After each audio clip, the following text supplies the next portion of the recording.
Marcel, where are you going with that disc? You are not putting that on again. Marcel, okay, if you press that button, you are in very, very big trouble. Attention.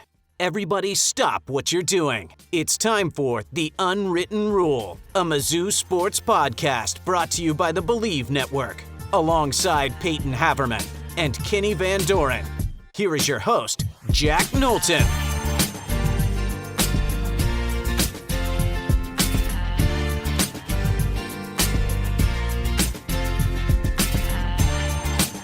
Welcome back to The Unwritten Rule, presented by FanDuel. Today is Friday, April 3rd, and it is officially roster building season in the world of college hoops. We're going to talk about some players who are already on their way out. We're going to talk about a few who are, one who's coming back in 2026, a few who are coming in 2026. We had the McDonald's All-American game. I know Payton is hankering to talk about that, but we're going to start with the portal, fellas, and if the portal, which hasn't officially opened, by the way. Kenny, what's the official date? Is it like April 6th? Is it the Tuesday right after the national championship? I know it's after the Final Four. It's April 7th. Yeah, 7th, and then it's 2 weeks for when it's open. So it'll be 2 weeks. So it hasn't even opened, but obviously there have been players who have declared their intentions and whatnot to enter the transfer portal. A few Mizzou names in there are included in there, including, and Peyton, this goes back to the conversation that we had, when we were talking about Coleman and the potential of, his addition, which of course we're still waiting on his decision with that OV with Mizzou coming up. But if that were to happen, there was going to always be a crowded guard room. There's going to be a crowded guard room regardless at Mizzou next season, but a couple of guys already announcing their intentions to transfer. The headliner, of course, being Anthony Robinson. The second, Sebastian Mack, is also putting his name in the portal. That one is I think, far less surprising to people. Did not play the final 12 games of the season. Sebastian Mack ended up averaging around 7 points and 1.5 rebounds in his 18 games. But Robinson is the big one. Obviously, pretty safe to suffice to say, a disappointing third season after last year. Ends the year. He ended up averaging just under 9 points a game, around 3 rebounds, 3 assists, 1.6 steals. The only stat of those that was actually the same from last season, not even up, was the same as the rebounding. He averaged 3.1 rebounds a game last year. So, Peyton, I know for you, I'll throw it to you first because, this is a guy you had said you were hoping Mizzou would be able to retain next year, but an all SEC defensive guy just 2 seasons ago, now going to be looking for a Newt's team after, a disappointing year 3 in Como, Peyton. Yeah, it was kind of hoping against hope. I did want Ant back. I fully recognize he was not good enough this year. And it had to be a bounce back campaign, but I felt like he was a lot better suited for the roster next year than T.O. Barrett was.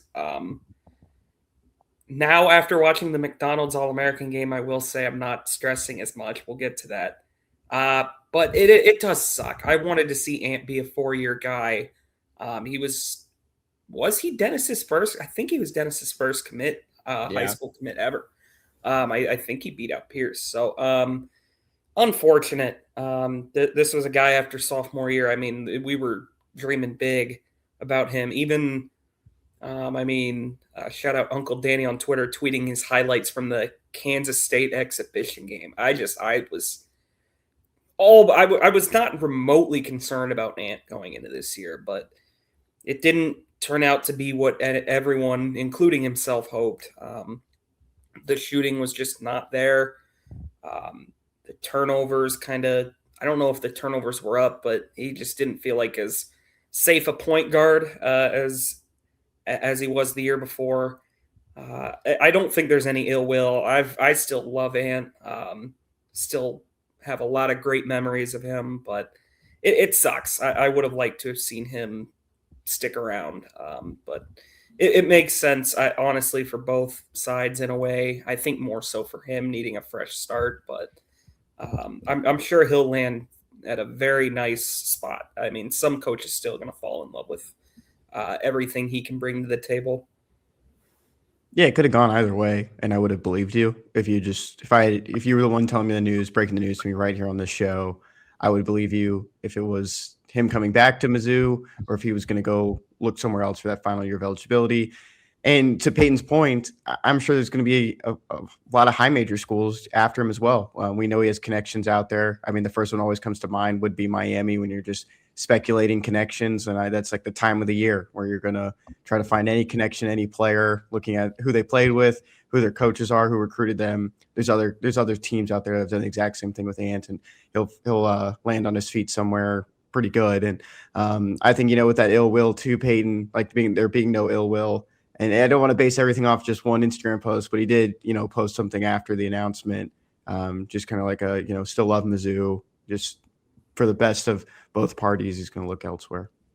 I think that's like he nailed it in saying that. I think, this was a much different team. It was not as well built for him, and I don't think I don't think he was really able to excel as much. I think there was some underlying stuff on the offensive side of the ball that just kind of deterred him from what he was able to be as a sophomore. And that's the, tough part, right? Is, you hear us talk the way we're talking about him.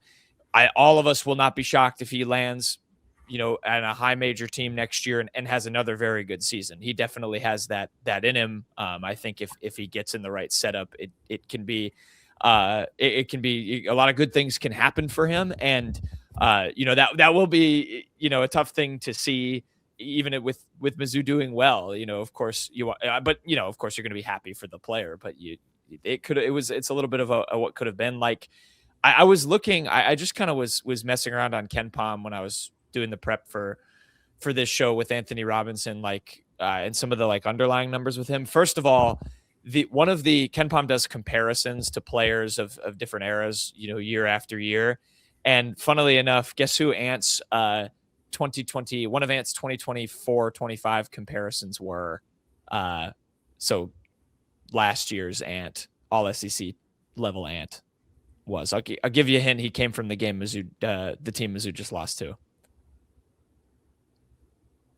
Like in the past or like this past year? This past year. Like Miami. Yeah. No, I know, but I'm saying is the player from the past. Or was it this? No, he's on the Miami team. Donaldson.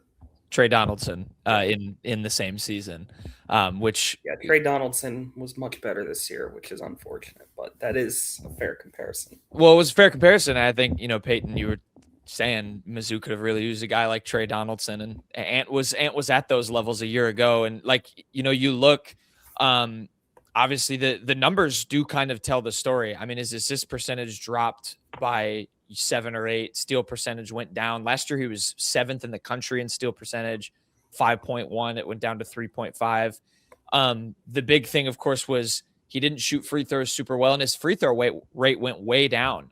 He was far less aggressive, far less good at drawing fouls.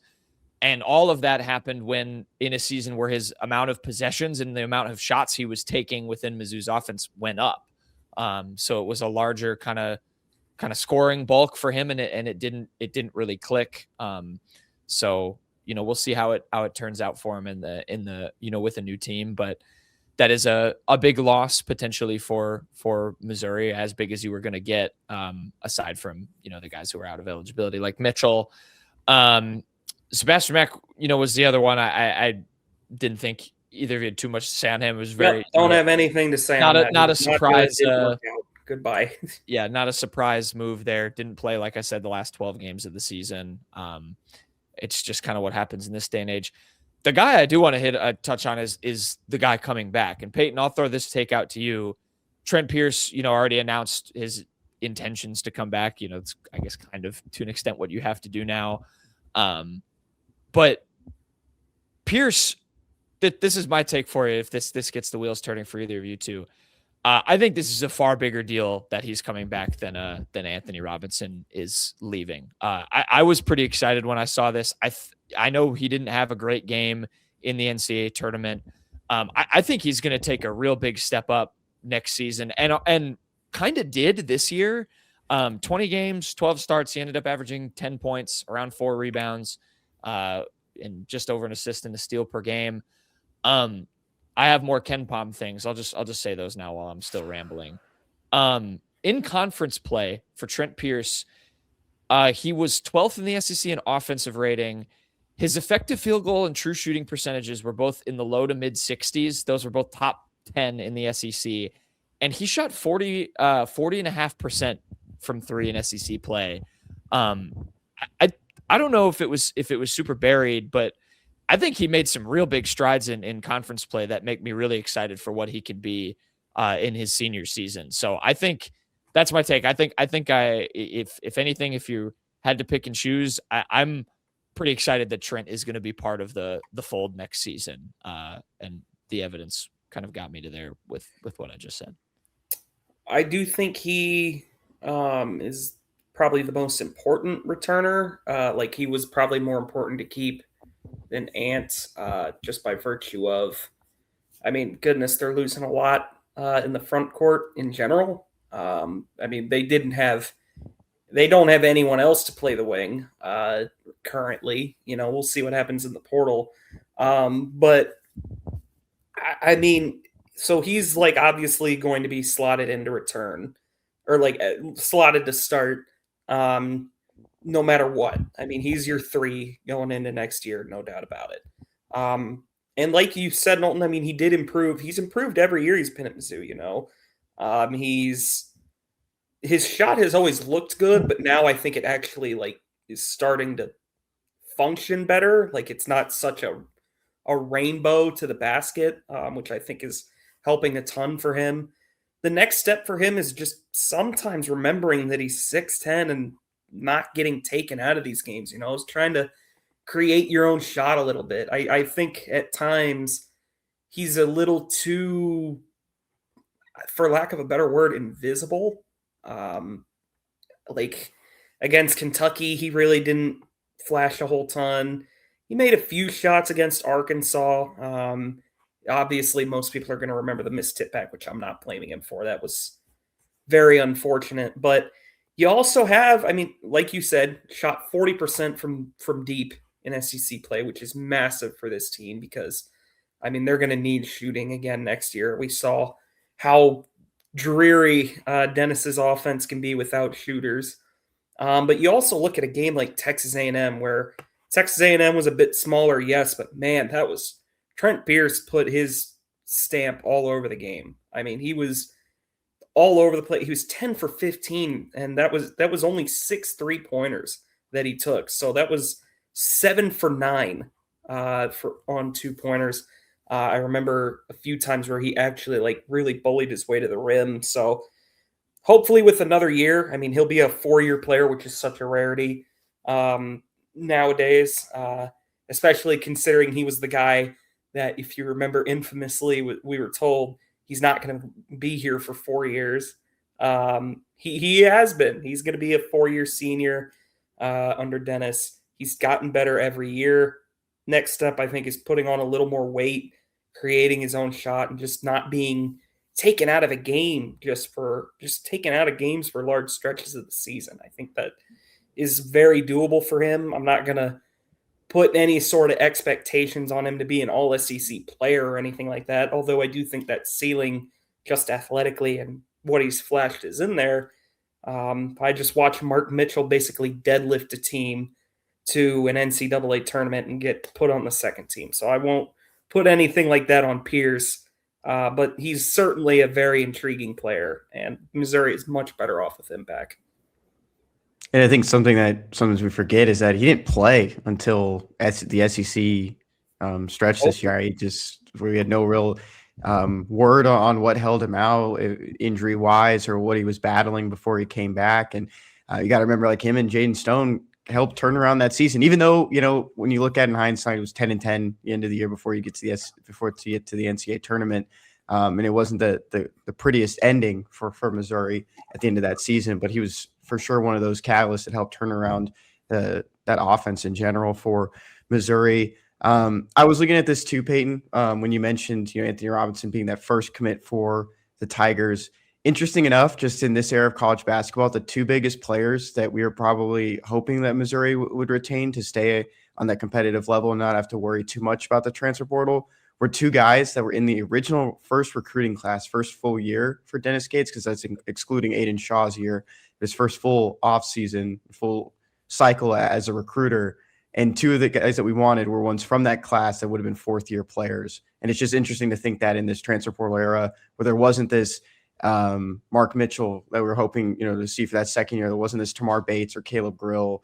And now you're just back into this cycle where you're hoping, or now you have to turn to guys that maybe you can get 2 years out of through the transfer portal and hopefully pair with a guy that's going to be here for his fourth year in Trent Pierce. The other thing I'll add with the complete player piece too that Peyton mentioned, like I remember Trent Pierce's sophomore year, we were kind of raving about him as a rebounder a little bit, and some of that athleticism.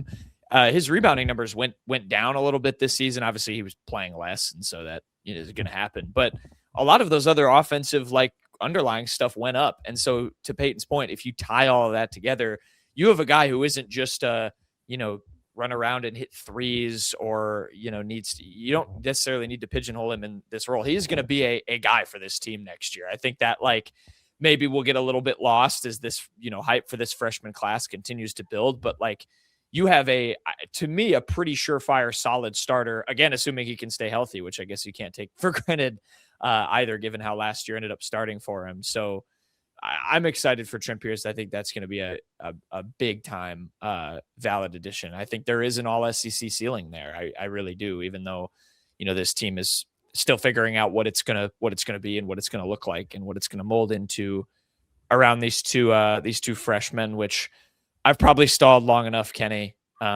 We should probably let Peyton begin the next portion of the opening part of the show. By the way, I didn't say in the intro, and I'll probably record another intro before this for the sake of this. If there is any breaking news, we're recording this part of the show on Wednesday, or the entire show on Wednesday, which we're going to probably look like fools because there's going to be some sort of big thing that just happens on Thursday. But we might have we interrupt this broadcast. And I guess if that happens, it'll happen right now. If not, you're just looking like you're stalling even more. Yeah, that's true. Obviously the other confirmed additions for Missouri next year come by way of the freshman class. Two of them showed out in the biggest prep game that you can get in terms of having a national audience and eyes on it and all that stuff. Yes. How'd you say that again, Jack? Wait, they what? I have on some the biggest news. Stage for prep schools. Actually, I'll save my breaking news for the main bird. This is the biggest game, the McDonald's All-American game. Missouri had two of its talented signees, Jason Crowe Jr. and Toni Bryant. And how'd they play? They played darn good. This is what I'm going to say. I'm actually glad because I want to go back and watch. I didn't get a chance to watch the game, and I have not gotten a chance yet at the time we're recording this to watch the game, and I'm going to rewatch it. But I think this is good and feeds into what Peyton's probably going to do here with this. But Peyton, I know you watched and you were tuned in. You were sending the highlights. I read a couple of Kyle's takeaways from the game on the two of them. But Peyton, I'll go back to what you said about, with T.O. Barrett. Suddenly you're not worried as much about who's creating offense for this team after watching Jason Crowe in that game. Why is that? Oh, that's because Jason Crowe Jr. played in the McDonald's All-American game and won co-MVP, Jack and Kenny. I want apologies from both of you. All right? Yeah, full screen me because this needs to be said. You two have doubted so much that he would even start next year. And not only is he going to start, he is going to be the primary ball handler. He is going to be the engine in the machine that puts up 80 points a game for Missouri basketball next year. 16 points for Jason Crowe. He stole the ball. He was dishing passes left and right. I didn't even know he had that in him. He was a playmaker's playmaker. It's almost like he was only shooting so much at Inglewood because he's the best player on the court. Do you understand now, you two? Put you two back in here. I don't have much more to say. The tape spoke for itself. 16 points, co-MVP for Jason Crowe Jr. And yeah, the passing, my God, how about that? I mean, some of the dishes he had. I know Jack said one was like an all-star pass, but I don't know, man. I don't know what else you were, what else you want to see at this point. Remember when you two said he wasn't going to start? Is this so overblown, Jack, that Yeah, it I is. really hope like no one from Jason Crowe's camp comes across this. His family is very passionate about basketball, just like he is. And I don't want them to take this out of context, especially on my end of where Peyton's been rolling with this notion that we don't think he's good at basketball. All we said was there's a possibility in a world where he doesn't start the first game of the season. That doesn't even mean he doesn't play more than 20 minutes. All we said is that he doesn't start the first game. If he only plays a little more than 20 minutes, that's a big problem too. It's a blowout win. Then that was the thing. It was more a bit about Dennis's semantics with lineups, which he kind of disproved over the course of the season that he would do, even in those throwaway mid-major games where you had like Mark Mitchell playing 30 minutes, where you were just like Mizzou against Jackson State again, or I don't know. I was going to say Siena. I don't know why that went. My mind went to them first. They probably beat Mizzou. Gary McNamara. I just think like. The bit was Dennis would roll a lineup out against one of those teams that just doesn't include any of the freshmen because that is just what Dennis has done before. None of it was a. Do you guys hear that, audience? Indictment. It's the sound of the goalposts moving backwards. It isn't. Beep. It just isn't. The tapes Beep. speak for themselves. It just isn't. But I mean that Peyton, that is where I was intrigued, and that was the playmaking stuff that a lot of people seem to rave about, to the point where like I've now read and heard from you that Missouri should not, I mean, I'm just saying this, like, it seems like everyone's priority in the transfer portal was a point guard who can play make and get Jason Crowe in position to be the primary guy on offense and do his thing. And, now people are like, maybe he can handle the entire offensive load in all together, the scoring and the playmaking, which, maybe is a slight overreaction to one game, but I mean, that's darn impressive. And I mean, you watched it. I will also say, if we want to talk about Dennis Gate's lineup weirdness, here's where it might be, is that I could see a world where Crowe is, because he's going to be in the starting lineup, but Dennis starts T.O. next to him, and Dennis has T.O. run the point. That would drive me. I can't even. Insane wouldn't do it justice if that were to happen. But no, the playmaking was. I mean, it was probably one of the main questions of this game. I mean, a lot of people had raved about it, but other people, other scouts on certain sites had kind of questioned it because he put up 44 points a game at Inglewood. You're not passing the ball that much if you're I was going to say, I know there was, I'm going off of one box score here, I have full disclosure, but I know there was one, I think was his last game where he dropped like 45 or something and they didn't win it. And I know like you look at the prep level and that feels like a sign of maybe, the team wasn't exactly to his level. And so when he's maybe playing with guys that are, at his ability, his game probably will, I had the word that I was looking for. I guess diversify, which is not the right word. That's not a fair word to use, but the other parts of his game will probably shine a little bit more. Maybe if he's not as leaned on as a guy who needs to score 50 points a night, needed to get 40 points a game. So you just don't know. I think I think a lot of this it's fun too. I mean, this is fun for a Mizzou fan base to have, these guys and to be able to dissect an All-American MVP performance, knowing that you're going to have that player at your school next year. I think, you can get takes flying all over the place based off of one game in this kind of a scenario, but it's a good reality to be in with what Dennis has created. Toni Bryant too. I mean, I know the big thing with him, Peyton and Kenny, I mean, weigh in wherever you like here. We're kind of just going all flying off the wall, but hit the 2 threes. I know that was the big thing for him was he stepped out and made a couple from deep. This is like what's the range for Mizzou Mizzou bigs hitting threes. If it's like Muhammad Diarra on one side and like Kobe Brown on the other, is that the range? Where does Trent Burns fall on the right? Where does Trent Burns fall in? Where does towards the Mo Diarra side? Where did Mark Mitchell fall by the last game of the year? I don't know. More towards Kobe than Diarra, I'd say. Yeah. So maybe Toni Bryant's we found out. Yeah, I mean, it's funny because we're talking all about this Jason Crowe.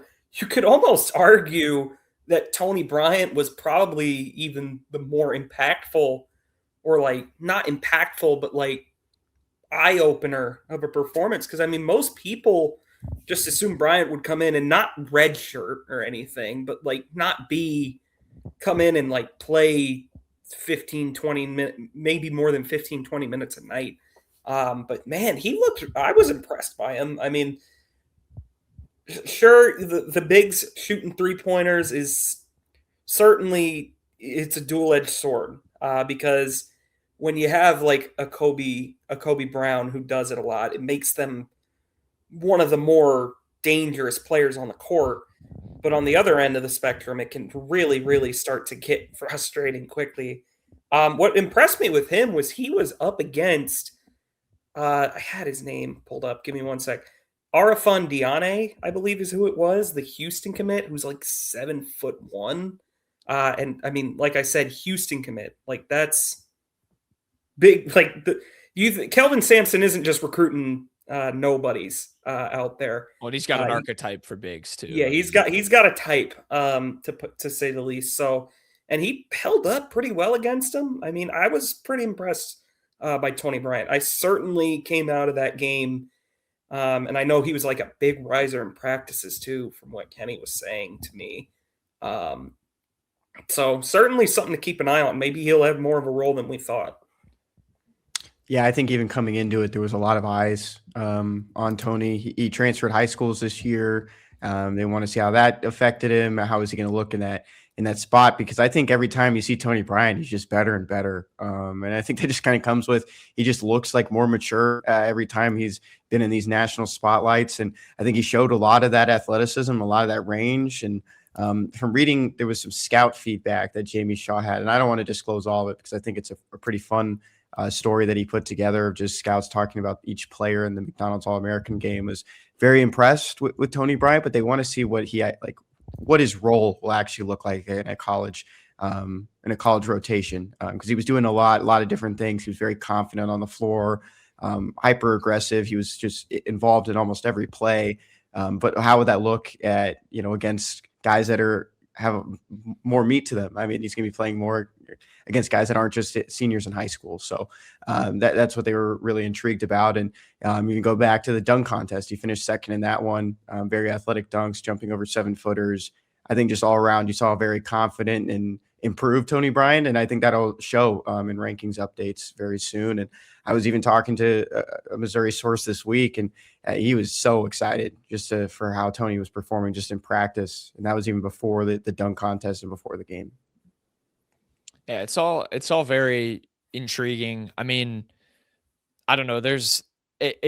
I think you can look even at this NCAA tournament with like where, some of the two freshmen who are left, I guess big time freshmen who are left on the left side of the bracket is, a guy who is ranked 150th and figured out a role and is now the focal point of an Illinois team in the Final Four. The other guy, Braylon Mullins was a really high ranked recruit, but not talked about a ton in the same light as some of these other freshmen from this year. Hit the biggest shot of their season, had a role on the floor in the closing minutes of an Elite Eight game.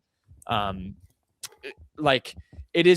does just come out down to, how you figure out these roles for these guys and where you can try and kind of maximize them. And certainly what Crowe and Bryant showed, this is the most sitting on the fence thing ever, but like, is that they have a lot of traits and a lot of skills that, if you pair them up and you can get the right puzzle pieces put together, like they can absolutely be unleashed. And the one thing I read from Kyle Kenny was just that Crowe, like the exciting thing that he showed was the playmaking, but when he wants to take over a game, it goes and does it.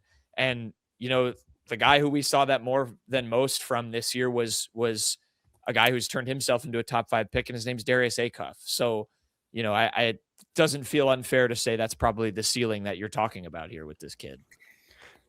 On that conversation, though, I was looking at the Mizzou Today, or not Mizzou Today, the Unwritten Rule YouTube account, and our recommended video was from 2017. And it was Darius Acuff highlights from when he was, how old would he have been? In middle school. That would have been middle school. Yeah. Yeah. And it's 70,000 views.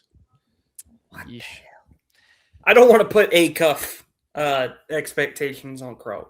My expectations are very high. I don't think we should shy away from the fact that Missouri has a top 5 high school recruit on its roster, depending on where you look, and you should expect a lot out of that.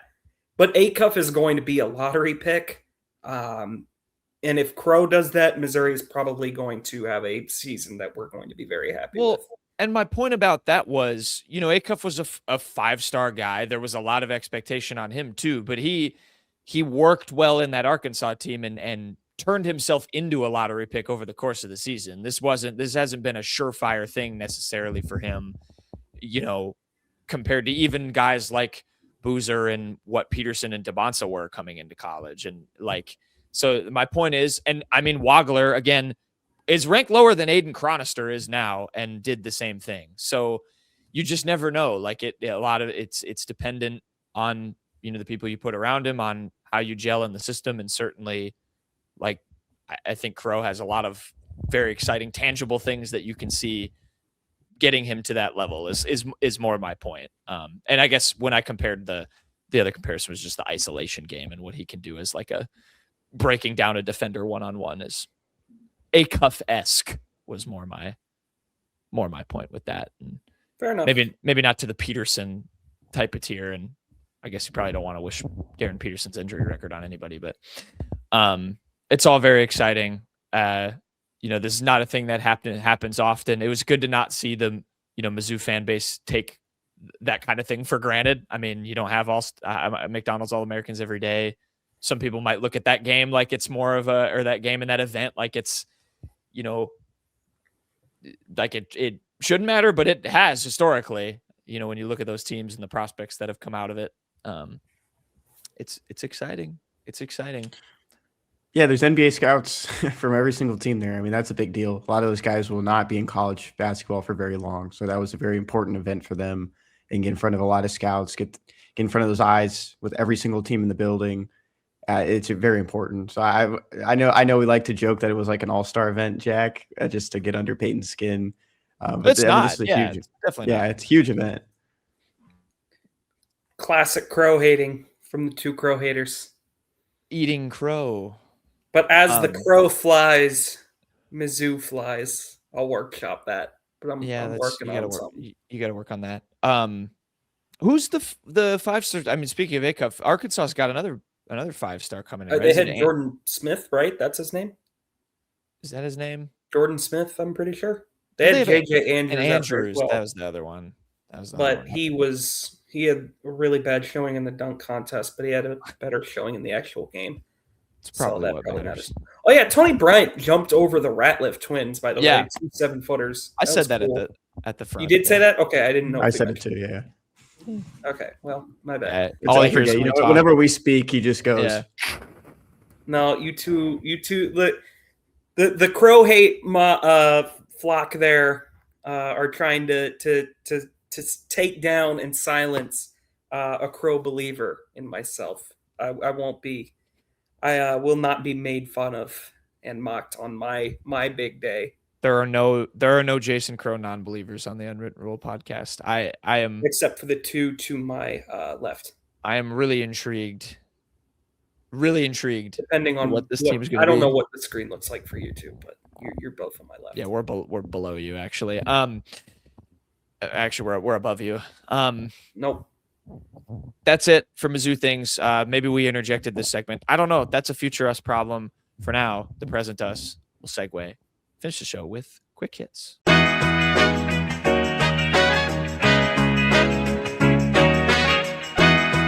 Quick hits time. We're either continuing with our past selves or back to our past selves. I'm going to continue with this bit until the end of the show.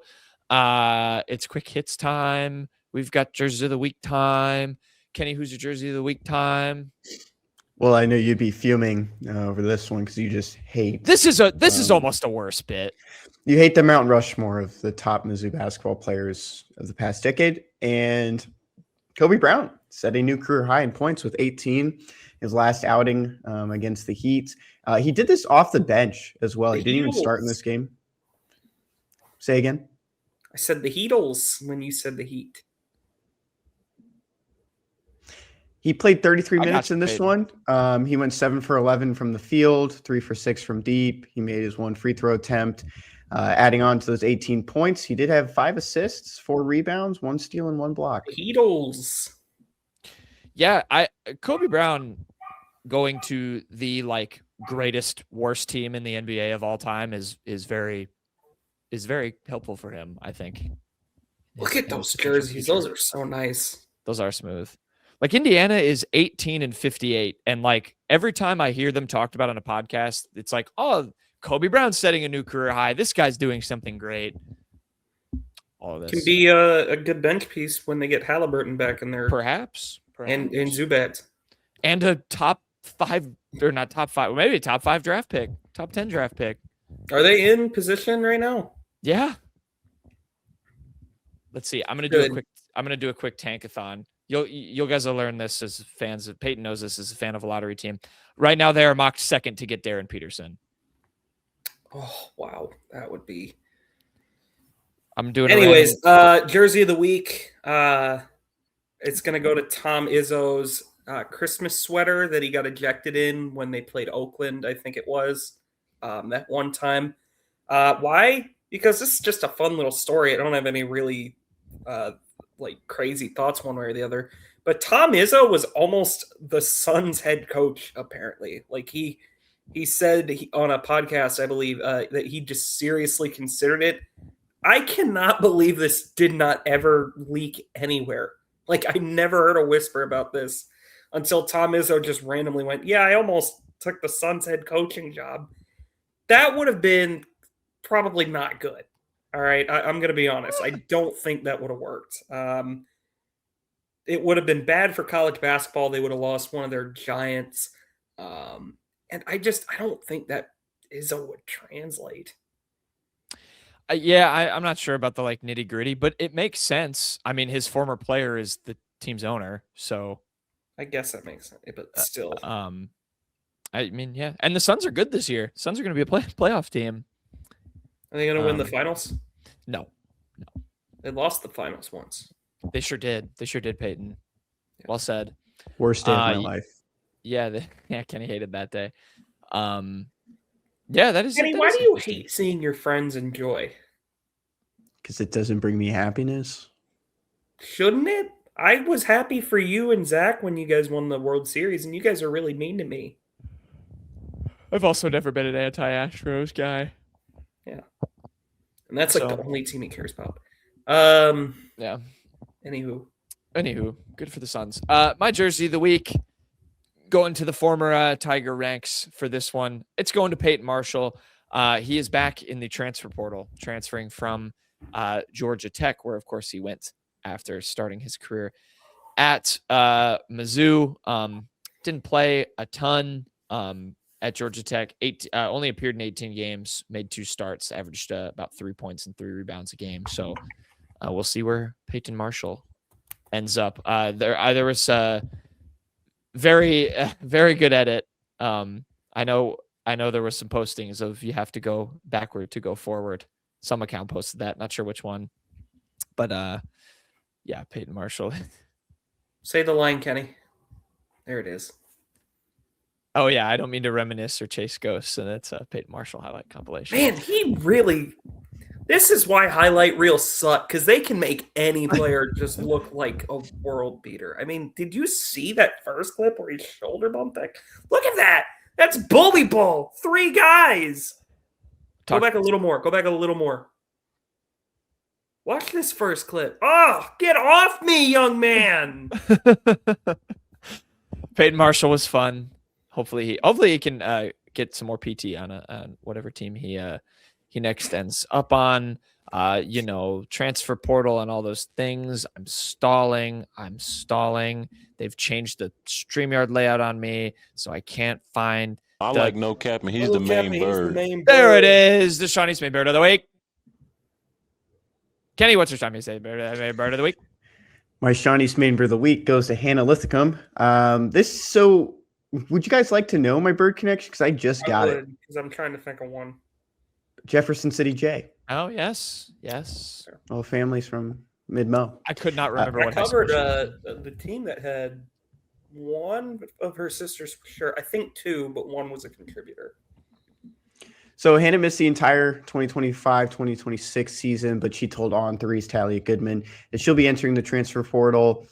With her departure, this will be the first time that there won't be a Lithicum rostered by Missouri since 2018-2019. Wow. She played in 30 games her freshman year, started 19 of them. In her sophomore season, she found more of a full-time backup role. Didn't really average the best numbers and rebounds when in her freshman year, but didn't get to play this last year. If she does appeal for a medical redshirt, she would have 2 years of eligibility remaining. That is a unfortunate streak to have to end. The Lithicum siblings, well embedded in the women's basketball program. Not the only transfer, though. Stay tuned for that. What a tease! Lobbed it right up to you, Peyton. Boom! Next one. We're gonna go. Saying boom like it's good news. This is a good news. There is good news here. Shawnee's main bird of the week is gonna go to Grace Slaughter. I guess that's true. And Shannon Dowell. We'll start with Grace Slaughter. If you're looking for a bird connection, I have one for both. Grace Slaughter went to Grain Valley, or is from Grain Valley, Grain Valley High School, Eagles. And Shannon Dowell, who we'll get to in a second, Illinois State Redbird. Big good news. Grace Slaughter is back, the second team All-SEC guard. She was out of this world good. They absolutely could not have lost her if they wanted to build on what they were this year. So Slaughter's back in the fold. On the flip side of the coin, Shannon Dowell, who I would definitely say was the one they needed back second most, is not coming back. She is entering the portal. She'll definitely land at another high major. Definitely a hell of a score. Sucks that they couldn't bring both of them back. That would have been a hell of a nucleus going into year two for Kelly Harper. But, I mean, Harper found some good contributors and had to build the thing up from the ground in her first year and had a decent one. So we'll see where she goes in her second portal at Mizzou. Yeah, that is your leading scorer and leading rebounder back, your second leading scorer, and your assist leader from last season gone. So, yeah, you're right. A mixed bag of news there for Mizzou. Yeah, that's unfortunate that they're going to lose Dowell. I remember even at the time it was a pretty big time addition, and then to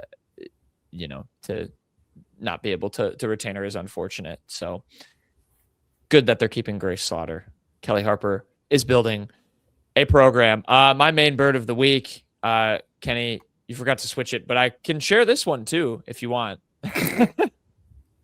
I'll do this one first. This could be fast. My main bird of the week is going to go to the St. Louis Cardinals. So this Peyton, I'm blanking on her name already, but Taylor McGregor. Thank you, Taylor McGregor, who's a Cubs sideline reporter, had a baseball. She was going to give it to this fan. It was like a little kid, and the fan was a Cardinals fan. So she goes, "You're a Cardinals fan," then throws the ball to someone else. Kind of funny. My connection to that. The fan in question is actually related to a athletic stakeholder in the high school prep area that I cover, which is how I got told about this. So yes, it's their son. So my main bird breaking news during when we were recording this, I'll give it to Bill Self. He is not retiring, much to probably a lot of Mizzou fans' chagrin. Good word. Can't wait for Kenny to use that in an article. Kenny knows how to spell that word. That's a reference that Kenny's hopefully going to get eventually. But Bill Self is my main bird. Okay. Kenny's really good at spell little pig boy as well. You want me to say the other one that's mentioned in that SNL? No, that's okay.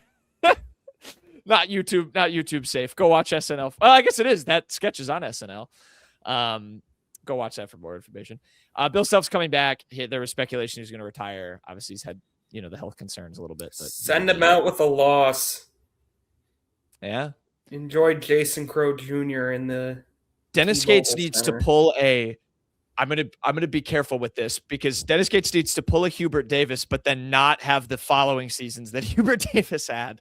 Yeah, Mark Krzyzewski. Pretty much. Yeah. Well, I'd take a 1 seed in a Sweet 16 any day of the week. Right. Yeah. There's levels to this.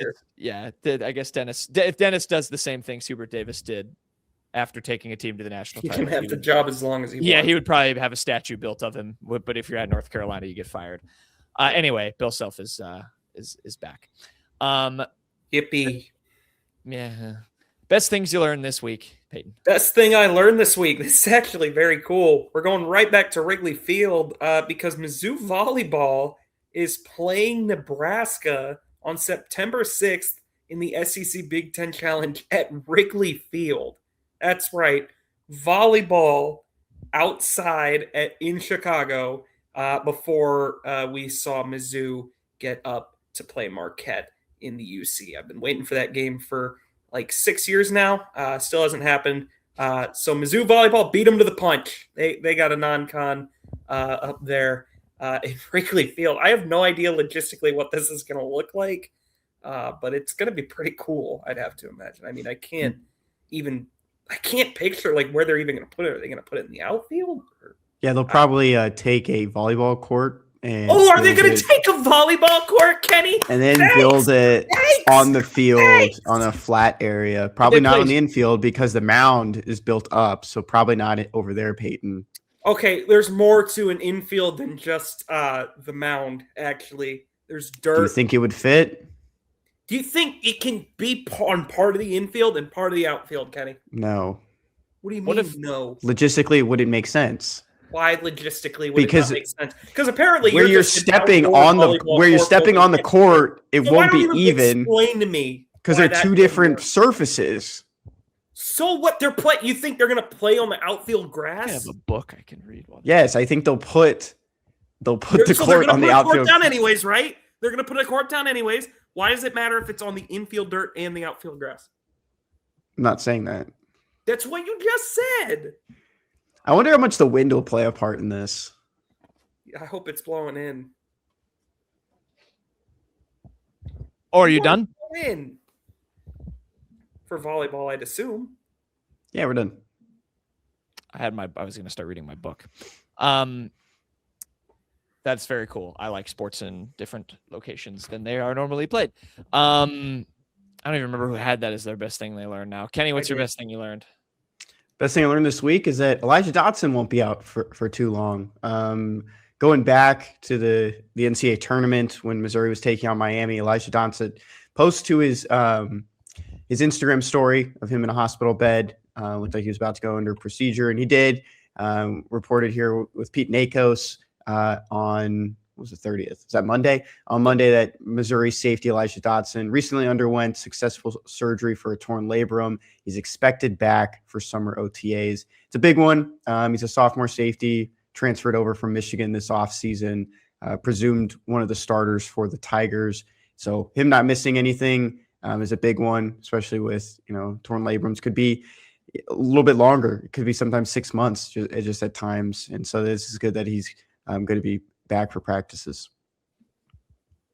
Thank goodness. I could not have taken many more injuries. I mean, they lost Atkins already, which is leading to a Logan Reichert against who battle at right tackle again? I don't remember. Is it you, maybe? I like Luke Work. Was it Luke Work? Luke Work also in that conversation, yeah. Oh, man. And that's for Austin Simmons' blind side, dog. So good to finally get some good injury news. Well, as good as injury news can be. Yeah, hopefully he can have a speedy recovery and be back. Yeah, he's a highly touted addition. I remember talking about him when he came in. My best thing I learned this week, the soccer rule. Oh my God, I'll be fast. Calm down. And you're gonna have to deal with a lot more of this because come the summertime when we actually have the World Cup. Get back in here. Get back in That here. was funny, Kenny. I wasn't going to do that. I don't remember. Why am I on the top now? Were we in the right order when I put you back? Yeah. Oh. Now you're in the middle. No. Oh, we're professional podcasters, y'all. The best thing I learned: Italy are missing the World Cup again. This looks bad. Put it back to normal. Oh, now I screwed it up. Oh man. Listen, the comparison I can make for your two brains. This one comes from our favorite TV series, The Today Show. All right, I'm just kidding, Jack. Go on. I'm done. That was my last gimmick. The best comparison for this: Italy are missing their third straight World Cup. This is a big deal. Oh yeah, it is. It's in sorry for soccer they do there. Did you know that? In Europe, when they write about when they write about the teams in European AP style, they do there. So my brain always switches. There's different AP style. Interesting. I didn't know that. They do there. So it's like if it's a club like Barcelona won their 5th title, they do there. Anyway, Italy's missing its 3rd straight World Cup. This is a big deal. We were in high school the last time Italy was in the World Cup, which is just kind of wild to think about. They're ranked 15th in the world. The best comparison I can make for a drought like this is like if Duke missed the NCAA tournament for like 10 straight years. That's genuinely what it kind of equates to. Italy is a blue blood? Yeah, in the soccer world without it. Oh, I didn't know that. I thought they were like Italy has more World Cups than I think I read something that it's like England, France, and Spain combined World Cup titles. Is that 4 on the jersey? It might They're be. like the Nebraska of yes, that's a good one too. Nebraska. That's a good one too. They just have really fallen off. To every Nebraska fan, you know.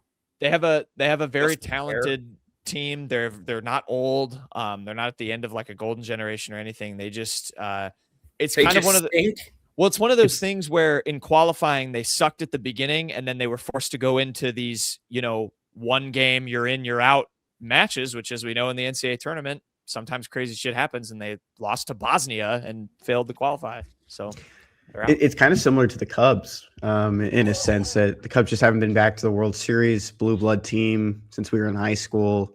They've had like so many opportunities to just keep falling short. So much talent on these teams too, and just haven't broken through since we were wee lads.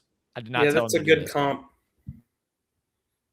So yeah, it is a very big deal. It's pretty insane that they are not gonna go. So there's been 3 administrations for the presidency since the Cubs were last in the World Series. Yeah. It was technically Obama was still president. Yeah. So technically, in a way, 4. If you count it right. That's all I have. Best beats of the week presented by FanDuel. We're doing a theme this week. We're gonna take some futures. We already missed football season. So we're gonna take a couple of NFL futures. If you're watching on the YouTube, you can tell what we're doing. This always goes viral every year. The NFL head coach's photo at the meeting. Where they all take the picture, everyone judges what everyone wears, how everyone looks. It's great. And we're gonna endorse it in some content. We did futures based on which coach you think either is giving off good aura, looks good, looks well put together, or the opposite. If you're like, they didn't nail it in this picture, their team's not going to be very good this season. That's what we're basing our futures off of. And I say the second part because I'm going to let Peyton go first with his. Yeah, I'm going under on the Dolphins. 4.5 wins. I don't like the body language from Jeff Hafley here, especially sitting next to Mike Vrabel. That's a tough look for Mr. Hafley. I don't like the smile compared to the stoic, kind of lion mentality that Vrabel's got going on next to him. Vrabel's smiling. Vrabel's kind of got like a smugger, like he's smiling almost. It's not a smile. That is smile. Well, look at Hafley's compared to Vrabel's. All right, that's not the same thing. And I mean, he's just kind of slouched over. Jack, do your best Vrabel smile. See, that's a smile. Jack's giving a smile. I don't Do your best Halfley smile. Halfley's next to him. Yeah. You're not looking at Sean Payton, are you? No, he's going like this, right? And I don't think that's dramatic enough, personally. Either way, Halfley under 4.5. I mean, it's not a bad beat. Man, the Dolphins are in shambles. Kenny, Malik Willis is the QB. what's your pick? I do, yeah. Well, my idea for this was not just like necessarily win totals, but I thought Super Bowl odds as well. So I'm going with the Super Bowl odd here. Okay, wow. And Liam Cohen is the only one wearing actual sunglasses. I don't believe that Jim Harbaugh is wearing sunglasses. I think these are polarized lens. Regular glasses? There we go. Liam Cohen on the end. The T-shirt look with the sunglasses. I'm going to take Jaguars plus 2,200 to win the Super Bowl. That is some doomer stuff for you. I'm not even gonna knock that. I do kind of like them as a dark horse. They are good, but They're I a good mean, team. I did. I have do nothing Mack against the about Jaguars. that and see what he's I have a saying. Jaguars jersey in my closet. You never said you did. I love how you say Jaguars. Jaguars. Jaguars. I didn't even do this on purpose. I didn't even realize it was him until Peyton pointed it out. I'm going with Ben Johnson over there on the right. I just think he's got a good coiffed look to him. I like the kind of gray white shoes with the white pants combo, collared shirt. He looks good. I'm going Bears. Smiling. I don't even think those are white pants. He's serious. He's focused on winning. Yeah, they're just like khakis. Oh, whatever. I don't know fashion. I'm going with Ben Johnson. Bears 9.5 wins. I was impressed. I was stricken when I saw him in the picture. So Peyton, your team's winning at least 9.5 games this year. We'll see. Luther Burden, wide receiver 1, 2. This one comes from our favorite TV series, The Today Show. I think I could recreate that Terrence Ross meme. You know, the one where he's looking all where he's like, oh yeah, that's a good one. Don't interrupt me again. This one comes from our favorite TV series. What did you say to me? I'm sorry. It was an intrusive thought and I let it win. This one comes from our favorite TV series of Today's Show. Guys, when is a car not put your favorite bobble in front because of that? CC. You know he does not consider himself a Brewer, right? He's going to go to the Hall Yankee. I don't care. You claim athletes that could it's not the be bobble I had right in front of me on my desk. Walk back into your city. What's your joke? Second-rate org. Guys, when is a car not a car? Have to respond to that. When is a car not a car? When it's a truck? Any guesses, Kenny? When it's a carton? That was worse than mine. Admit that was worse than mine. Or what? When is a car not a car? When it turns into a parking lot. Oh, I get it. Funny one. It actually is a good one. That's a good one. Thank you. Oh my God, that scared me. I can't even lie. Sarah, like that. I'm gonna put the video of the car driving on the street where then the zombie pops up, but I'm gonna put your laugh in there now with what you just did. You know that video? He knows exactly what you're talking about. All right, thank you everyone for putting up with this show. You got a word of the day, Kenny? Word of the day. Ooh, word of the day would be a great little segment. Do you want me to do the word that I didn't mention from the SNL skit? No. All right, word of the day, shenanigans. I like it. Oh, that's a good one. I like shenanigans. Can I throw a bonus word of the day? Or is that nope. Okay. Nope. I said yes. Get your own thing. This segment. Get your own thing. No, I don't. That's all right. Peyton's a joke guy and the national guy. I'm the word of the day guy. Now you're the word of the day guy. You're the outro guy. The day guy, but he just steals the I'm words not the from us guy. and then uses them in his job and then doesn't like to admit that he stole them from us. I used I used the word "ruing" in an article today. I was proud of that one. That's like a good you, one. like you will rue the day. I used that. I used a word the other day, and I was like, "Whoo!" Like you see that GIF ever of like the pen writing, and it's like the paper on fire. That's how I felt. Prime Meadows writing his tweets. What a throwback. Brandon Lame. Stefan. Dude, end the show. You're taking so long. Thank you everyone for watching and listening. We will be back Friday. Probably some more stuff to talk about. Probably some more Mizzou men's basketball happenings with the offseason being in full swing.